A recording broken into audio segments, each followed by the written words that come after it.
오늘 우리에게 주시는 하나님 말씀은 요한복음 14장 27절 말씀입니다. 신약성경 172쪽입니다. 요한복음 14장 27절 말씀 제가 봉독하겠습니다. 평안을 너희에게 끼치노니 곧 나의 평안을 너희에게 주노라. 내가 너희에게 주는 것은 세상이 주는 것과 같지 아니하니라. 너희는 마음에 근심하지도 말고 두려워하지도 말라. 아멘.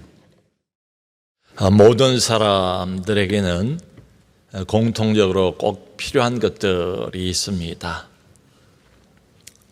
우리가 날마다 숨쉬고 들이마시는 공기, 또 날마다 우리가 마시는 물, 또 하늘에서 내리 비추는 햇볕, 이런 것들은 모든 인간의 기본적인 필요들입니다. 이건 있어도 좋고 없어도 좋은 이런 건 아니죠. 우리의 생존을 위해서 꼭 필수적인 것들입니다. 만일에 공기가 2, 3분 정도 사라져버린다면 아마 견디기 힘들 겁니다. 물을 한 모금도 마시지 않고 5일, 6일 그 이상을 버티기는 어렵습니다. 그러니까 우리의 육체의 생명을 유지하기 위해서는 이런 것들이 절대적으로 필요합니다. 그런데 사람은 또 육체만 가지고 있지는 않습니다. 사람에게는 정신이라는 게 있고 또 더 깊은 곳에 마음이라고 하는 것이 있습니다. 정신 그리고 마음. 그러므로 사람은 육체의 생명을 유지하기 위해서는 공기, 물, 햇볕 이런 게 필요하지만 또 사람은 정신을 갖고 있고 또 마음을 가진 존재이기 때문에 그 이상이 필요합니다. 사람이 그저 동물은 아니지 않습니까? 사람이 단순한 무슨 짐승은 아니지 않습니까? 그러니까 모든 사람에게는 영적인 필요라는 게 있어요. 영적인 필요. 이건 눈에 보이지는 않습니다. 그런데 우리가 아주 직감적으로 압니다. 느낍니다. 영적인 필요를 다 가지고 있습니다. 여러분, 우리가 살아가는 이 시대를 흔히 어떻게 부릅니까? 만몬 시대 또는 만몬주의 시대 이렇게 불러요. 만몬이란 말의 의미는 돈, 또 물질을 말합니다. 그야말로 물질 만능의 시대, 돈이 우상 노릇을 하고 있는 시대, 돈이 하나님 자리에 앉아서 하나님 노릇을 하고 있는 시대, 그게 만몬 시대입니다. 그래서 많은 사람들은 이런 생각을 해요. 돈 가지고 안 되는 것은 없다. 또 돈만 있으면 나는 안전도 얻을 수가 있고 평안도 얻을 수가 있다라고 생각을 합니다. 이런 생각이 아주 틀리진 않습니다. 전부 다 맞는 것도 아니에요. 일부는 맞습니다. 아닌 게 아니라 돈 가지고 우리가 해볼 수 있는 일들이 참 많아요. 돈이 많으면 또 좋은 집을 살 수가 있죠. 돈이 많으면 또 좋은 차를 살 수가 있겠죠. 또 돈이 있으면은 비싼 명품을 이것저것 사기도 하겠죠. 또 돈만 있으면 좀 고급 레스토랑에 가서 아주 비싼 음식을 먹을 수도 있습니다. 돈 가지고 우리가 해결할 수 있는 문제들도 참 많아요. 돈이 있으면 안락함을 얻을 수가 있습니다. 또 돈이 있으면 편안함도 얻을 수가 있어요. 그런데 돈이 있다고 해서 꼭 평안함, 그게 보장되는 것은 아니에요. 왜냐하면 평안이라는 것은 이것은 마음의 문제이기 때문에 그렇습니다. 정말 바로 옆에 많은 돈을 쌓아놓고도 마음이 늘 불안한 사람들도 적지가 않아요. 그 돈은 있을 만큼 있는 것 같아요. 근데 늘 뭔가 허전하고 공허한 이런 느낌, 뭔가 채워지지 않는, 만족이 없는 이런 인생을 살아가는 사람들도 적지가 않습니다. 요즘 유튜브를 많이 보는 시대에 있잖아요. 유튜브 구독자가 130만 명 정도 되면 꽤 많은 구독자 아니겠습니까? 구독자 수가 130여만 명 정도 되는 어떤 여성 유튜버가 이런 고백을 했습니다. 자기가 쇼핑 중독이래요. 그래서 예를 들면은 1,500만 원짜리 아주 비싼 명품 가방을 샀답니다. 그리고는 그것을 포장지도 뜯어보지도 않은 채 그냥 내버려 둔다는 거예요. 방치해 놓는다는 거예요. 그리고는 하는 말이, 내가 마음이 계속 외롭고 허전해서 그것을 채우기 위해서 자꾸 물건을 쇼핑을 합니다. 그러면서 이런 말을 해요. 나는 지금 정상이 아닙니다. 자기가 정상이 아니라는 걸 자기가 알아요. 그러면서도 이 충동 구매, 충동적인 쇼핑, 이걸 멈출 수가 없다는 거지요. 여러분, 돈이 많은 사람들이 공통적으로 가지고 있는 현상 한 가지가 있어요. 뭔가 하면 다른 사람들에 대한 불신이 있대요. 그러니까 어떤 사람이 자기에게 가까이 접근을 해오면 우선 그런 의심부터 든다는 거예요. 이 사람이 나에게 이렇게 가까이 접근을 하는 것이 정말 나를 좋아해서 그런 것인가? 나를 사랑해서 그런 것인가? 아니면 내 돈을 노리고 자기 이득을 취하기 위해서 내게 가까이 오는 것인가? 이런 의심을 버릴 수가 없다는 거예요. 이 사람에 대한 기본적인 불신을 가지고 있습니다. 그러다 보니까 어떤 사람하고 친밀해지기가 어렵다는 거예요. 친밀감은 자꾸 낮아지고 대신에 자기의 외로움은 점점 커진다는 것입니다. 미국의 프린스턴 대학의 한 연구팀이 아주 흥미로운 연구를 했습니다. 그리고 그 연구 결과를 이렇게 발표를 했어요. 미국 경우에 아마 비슷할 겁니다. 연간 소득 7만 5천 달러. 그러니까 우리 한화로 치면 이게 한 1억 정도 됩니다. 연간 소득 7만 5천 달러가 될 때까지는 벌면 벌수록 행복 지수가 자꾸 올라가더래요. 근데 희한하게도 연간 소득 7만 5천 달러가 넘으니까 그 순간부터 행복 지수가 버는 것과 전혀 비례하지 않더라는 거예요. 어느 정도 돈을 벌고 나면 그 이상 돈을 번다고 해서 행복지수가 높아지거나 거기에 따라서 평안지수가 올라가거나 이런 게 아니라는 거예요. 참 이런 점에서 사람은 참 물질만 있어가지고 만족할 수 있는 존재는 아니다라는 생각이 더 들어요. 여러분, 그래서 이런 말을 합니다. 돈, 물질, 이건 좋은 종입니다. 좋은 종이에요. 그런데 나쁜 주인입니다. 그러니까 사람이 물질이나 돈을 잘 활용을 하면 좋은 종 노릇을 한다는 거예요. 그런데 거꾸로 이게 주인이 돼버리면 사람이 거기에 노예가 돼버리잖아요. 이러면 곤란하지 않습니까?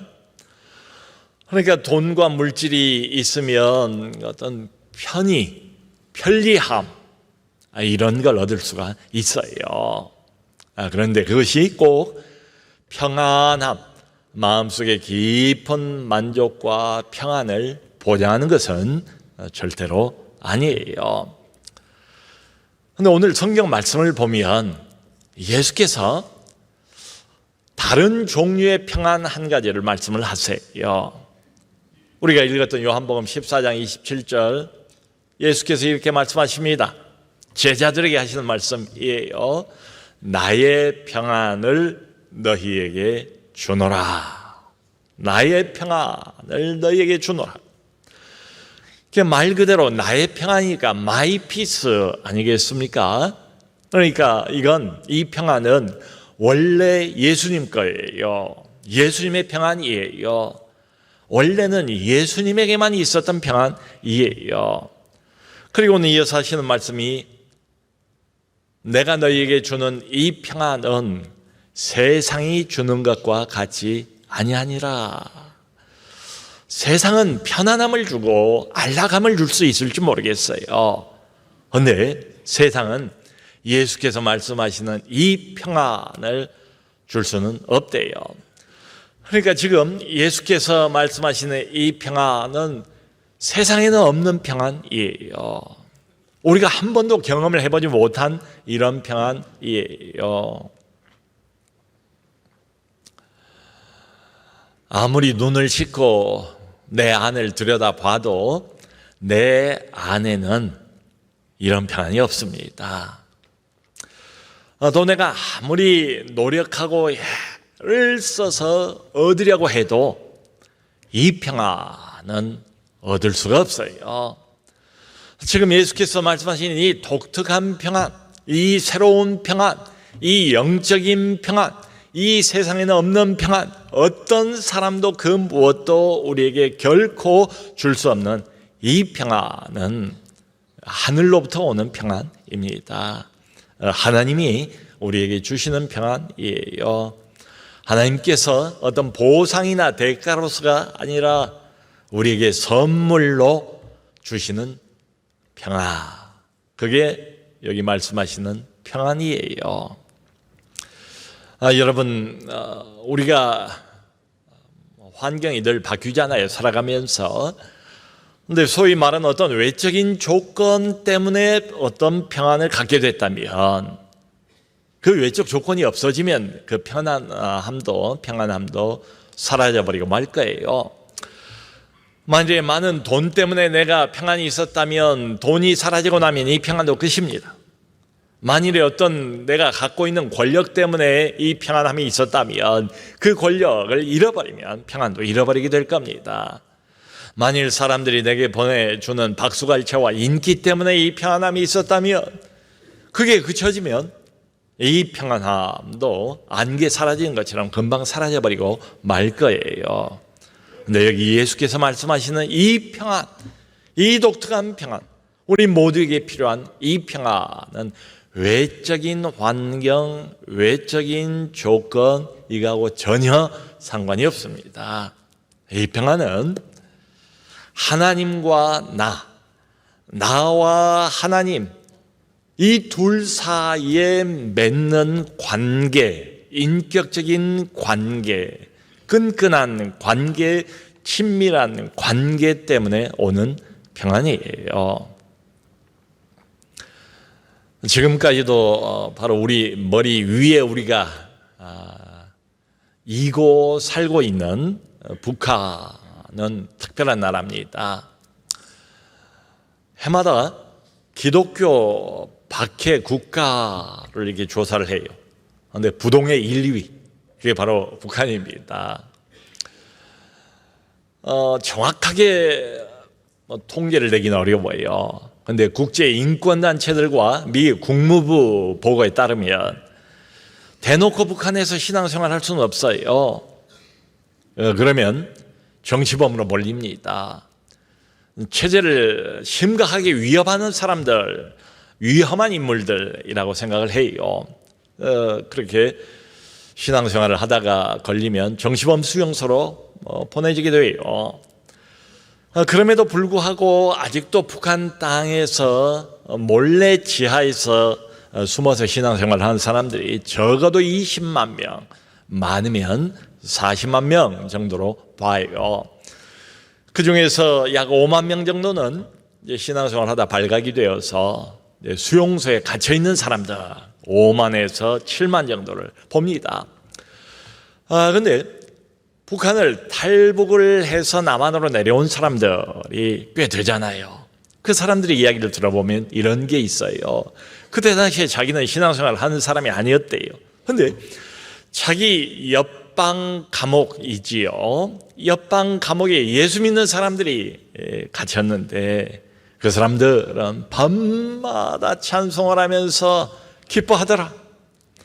그야말로 세상이 알 수 없는 평안함. 몸은, 육체는 비록 감옥에 갇혀 있지만 세상이 알 수 없는 평안함을 그 사람들이 가지고 있더라. 이런 말을 해요. 여러분, 바로 얼마 전에 코로나19 그 팬데믹 때문에 몇 년 동안 얼마나 고생을 많이 했습니까? 온 세계가 얼마나 몸살을 앓았습니까? 그때 많은 사망자들이 있었어요. 우리나라도 약 3만 6천 명 정도 누적 사망자 숫자가 그 정도 됩니다. 적은 수가 아니지요. 참 많은 사람들이 고생을 했지만 그 몰려드는 환자들을 간호하는 도와주는 이 간호사들, 열악한 상황 속에서 늘 땀을 흘리면서 아침부터 밤늦게까지 수고하고 애쓴 많은 간호사들이 있습니다. 그 간호사들 중에서도 또 하나님을 믿는 기독 간호사들이 있어요. 이분들의 증언에 따르면 이런 일들이 가끔 있었다고 해요. 환자가 이제 상태가 안 좋아져서 거의 임종이 가까이 이르게 되었습니다. 그런데 이 환자가 임종을 앞두고 눈물을 흘리면서 자기 신앙을 고백하고 아주 평안하게 마지막 순간을 맞이하더라는 거예요. 그러니까 그걸 보면서 어떤 생각이 드는가 하면 죽음을 이기는 평안함, 죽음을 이기는 평안함. 일반적으로는 죽음 앞에서 두려워해야 되지 않습니까? 마음이 어두워져야 되지 않습니까? 낙심돼야 되지 않습니까? 절망하는 게 맞지 않습니까? 근데 죽음을 이기는 평안함, 사람의 이성으로는 도무지 이해할 수가 없는, 그래서 이상한 평안함이 있더라. 이런 말들을 해요. 여러분, 지금 요한복음 여기 14장 예수께서 제자들에게 이런 말씀을 하시는데요. 이 말씀을 하신 지금 상황이 어떤가? 예수님께서 죽기 하루 전날입니다. 내일 아침이면 이제 십자가에 매달려 죽으셔야 돼요. 죽기 하루 전날 밤, 소위 말하는 제자들과의 마지막 식사, 최후의 만찬을 하는 자리에서 이 말씀을 하시는 거예요. 지금 제자들은 정확하게 어떤 상황에 자기들이 놓여 있는지를 몰라요. 그런데 짐작컨대 뭔가 크고 매우 두려운 일이 점점 가까이 다가오고 있다는 것만은 직감을 해요. 마음이 불안합니다. 두려워하고 있습니다. 마음이 안정이 안 돼요. 그런 제자들을 바라보면서 예수께서 주시는 격려의 말씀이에요. 평안을 너희에게 끼치노니 곧 나의 평안을 너희에게 주노라. 내가 너희에게 주는 것은 세상이 주는 것과 같지 아니하니라. 너희는 마음에 근심도 말고 두려워하지도 말라. 참, 우리가 갖는 질문은 이것입니다. 죽음을 눈 앞에 두고 있는 사람이 어떻게 다른 사람들을 위로할 수 있단 말입니까? 내일 아침이면 십자가에 매달려 죽을 것을 훤히 내다보고 있는 사람이 어떻게 지금 이 상황, 이 시점에서 제자들에게 평안을 약속할 수 있단 말인가? 이게 질문이에요. 여러분, 대답은 좀 역설적입니다. 역설적이게도 예수께서 죽으시기 때문에 이런 말씀을 할 수가 있어요. 말하자면 예수님의 죽음은 결코 끝이 아니라는 겁니다. 예수님의 죽음은 새로운 시작입니다. 이분의 죽음, 예수님의 죽음은 구원의 시작입니다. 예수님의 죽음은 진정한 생명의 시작입니다. 예수님의 죽음은 진정한 평안, 영원한 평안, 우리 영혼 깊은 곳에 영적인 평안의 시작이에요. 예수님은 죽음으로써 죽음을 이기신 분입니다. 자신의 십자가 죽음으로 죄의 결과인 죽음과 사망의 권세를 깨뜨리시고 부활로 이기시고 승리하신 분이세요. 여러분, 여기 이 말씀 제자들에게 평안을 약속하고 있는 이분은 도대체 누구십니까? 예수, 이분은 하나님의 아들입니다. 이분은 누구십니까? 이분은 죄가 없는 하나님의 어린 양입니다. 우리의 죄를 대신 담당하신 분이세요. 아니, 우리가 요청한 것도 아니고 우리가 먼저 손 내민 것도 아닌데 왜 예수께서 이런 일을 스스로 행하셨을까요? 요한복음 3장 16절은 그렇게 말합니다. 하나님이 세상을 이처럼 사랑하사 독생자를 주셨으니 이는 저를 믿는 자마다 멸망치 않고 영생을 얻게 하려 하심이라. 하나님이 세상을 이처럼 사랑하셨대요. 세상은 이미 하나님을 버렸습니다. 세상은 하나님에게 등을 돌렸습니다. 세상은 더 이상 하나님의 말씀에 귀를 기울이지 않습니다. 그럼에도 불구하고 하나님은 자신이 만들고 창조한 이 세상을 버릴 수가 없었답니다. 죄만 짓고 살아가고 있는 인간들을 못 본 척 그럴 수가 없었대요. 하나님이 세상을 이토록 사랑하사 독생자 하나밖에 없는 외아들, 자신의 아들 예수를 이 땅에 보내셨대요. 세상 한복판으로 죄의 구렁텅이 속으로 우리 옆으로 하나님께서 예수님을 보내셨대요. 그리고 믿는 자들로 하여금 영생을 얻게 하셨답니다. 여러분, 세상은 또 세상 사람들은 빛보다 어두움을 더 좋아합니다. 어둠을 따라가요. 어둠이 맛이 있어요. 어둠을 먹고 마셔요. 그래서 어디로 가는지도 알지 못한 채 끝없이 어둠 속을 방황하고 있습니다. 여전히 지금도 세상은 하나님을 치워버리고 그 자리에 앉아서 하나님 노릇을 하고 있습니다. 그럼에도 불구하고 하나님은 여전히 우리를 사랑하십니다. 그래서 하나밖에 없는 아들을 십자가에 내어주신 거예요. 우리를 대신해서 우리 죄를 대신 담당하게 하신 겁니다. 희생 제물이 되게 하신 겁니다. 속죄의 제물이 되게 하신 거예요. 이를테면 하나님께서는 하나밖에 없는 아들을 죽이고 죄인인 우리를 살려내셨습니다. 성도 여러분, 바로 이 하나님의 사랑, 죄만 짓고 빛 대신 어둠만 따라가고 하나님에게는 등을 돌리고 세상 욕망만을 붙잡고 살아가고 있는 인생들을 무조건적으로 사랑하시는 하나님의 그 사랑이 이 평안을 가져다 줍니다.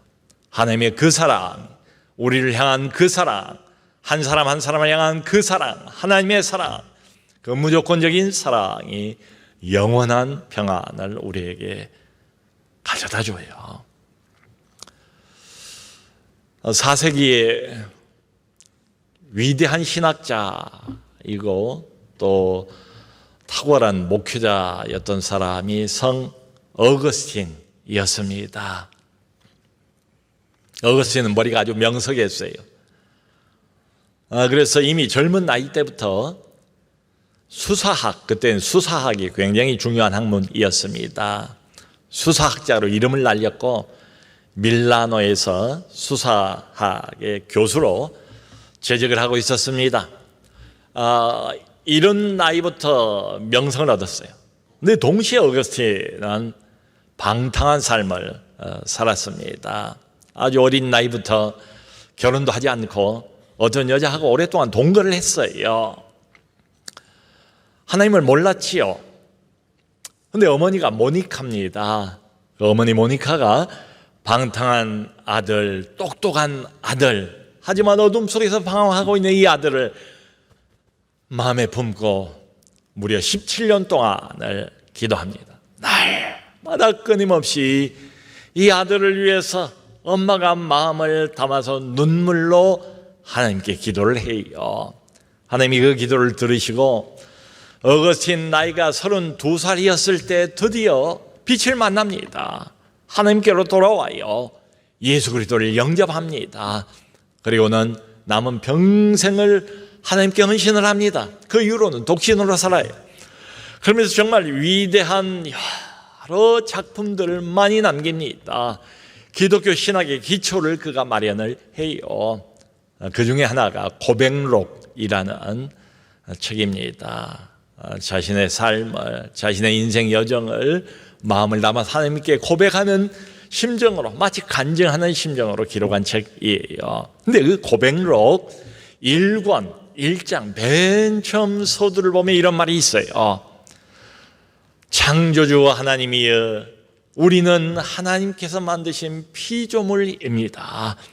그러므로 우리 모든 인간은 주님의 품 안에서 안식을 찾기 전에는 참 안식을 알지를 못합니다. 우리 모든 인간은 우리를 만드신 하나님의 품 안에서 참 안식을 알기 전에는 늘 불안합니다. 참 평안이 없습니다. 그런 고백을 합니다. 20세기에 뛰어난 전도자 중에 한 분이었던 빌리그레암 목사님께서 어느 날 교도소를 가는데 한 죄수가 면담을 요청을 했답니다. 목사님이 만나보니까 이 죄수는 사형수였어요. 이런 말을 하는 겁니다. 목사님, 나는 평생 지금까지 악한 일만 반복하면서 살아왔습니다. 그러다가 결국은 사람을 죽이는 살인까지 저질렀고 그 대가로 지금 사형 집행 날짜를 기다리고 있습니다. 나 같은 사람도 하나님의 용서를 받을 수 있을까요? 그러자 빌리그램 목사님께서 성경 구절을 읽어주시면서 그 사람에게 이런 말을 했습니다. 형제여, 하나님은 당신을 얼마든지 용서할 수 있습니다. 얼마든지 용서할 수 있습니다. 예수 그리스도의